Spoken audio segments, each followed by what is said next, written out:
Hello बच्चों, आइए प्रश्न को पढ़ते हैं और समझते हैं। 100 पिकोफैराड का संधारित्र 100 वोल्ट तक आवेशित किया जा गया। संधारित्र पर संचित आवेश ज्ञात कीजिए। तो बच्चों, प्रश्न में हमें एक संधारित्र जो जिसकी धारिता का मान 100 पिकोफैराड है और उसे 100 वोल्ट तक आवेशित करते हैं, तो उस पर कितना आवेश संचित होगा यह हमें ज्ञात करना है। तो बच्चों, प्रश्न को हल करने से पहले हम प्रश्न की मुख्य अवधारणा के बारे में जान लेते हैं। तो इस प्रश्न के लिए जो बच्चों हमारी मुख्य अवधारणा होगी कि एक संधारित्र जिसमें यदि Q आवेश जा रहा है और इसकी धारिता का मान C है और इन दोनों प्लेटों के बीच विभवांतर V है, तो यहाँ से यदि हम देखें तो आवेश जो होगा बच्चों वह होगा यहाँ पर आवेश Q बराबर होगा बच्चों C गुणा V, जहाँ C क्या हो जाएगी, संधारित्र की धारिता हो जाएगी, और V क्या हो जाएगा बच्चों, दोनों प्लेटों के बीच में क्या हो जाएगा बच्चों, विभवांतर हो जाएगा। और साथ ही यदि हम देखें तो 1 पिको फैराड का मतलब होता है 1 × 10⁻⁻12 फैराड।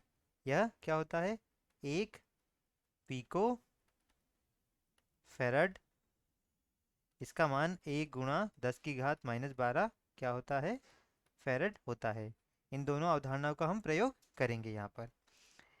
तो बच्चों, अब हम बढ़ते हैं प्रश्न के हल की तरफ। तो प्रश्न में हमें बच्चों C का मान दिया गया है 100 पिको फैराड, जिसे हम लिख सकते हैं 100 × 10⁻12 फैराड लिख सकते हैं। V का मान बच्चों हमें कितना दिया गया है, 100 वोल्ट दिया गया है। यह क्या है, यह धारिता है, और यह क्या है बच्चों, विभवांतर है। अब हमें आवेश ज्ञात करना है, तो Q बराबर क्या होगा बच्चों, Q बराबर C गुणा V होगा।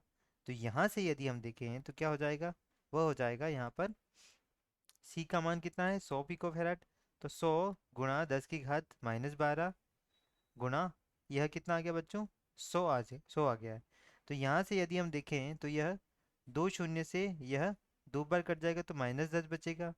फिर यदि हम देखें यहाँ पर तो एक और शून्य से यदि हम काट दें तो यह कितना बचेगा, -9 बचेगा। तो आवेश का मान कितना आएगा बच्चों, वह आएगा 10 × 10⁻⁻9 कूलाम आएगा। और 10⁻⁻9 कूलाम, इसको हम क्या लिख सकते हैं बच्चों, नैनो कूलाम लिख सकते हैं। तो कितना आ जाएगा, 10 नैनो कूलाम। यह क्या आ गया बच्चों, यह आ गया हमारा आवेश आ गया। तो यही हमें ज्ञात करना था, यही हमारे प्रश्न का सही उत्तर है। आशा करता हूँ आपको समझ आया होगा। धन्यवाद।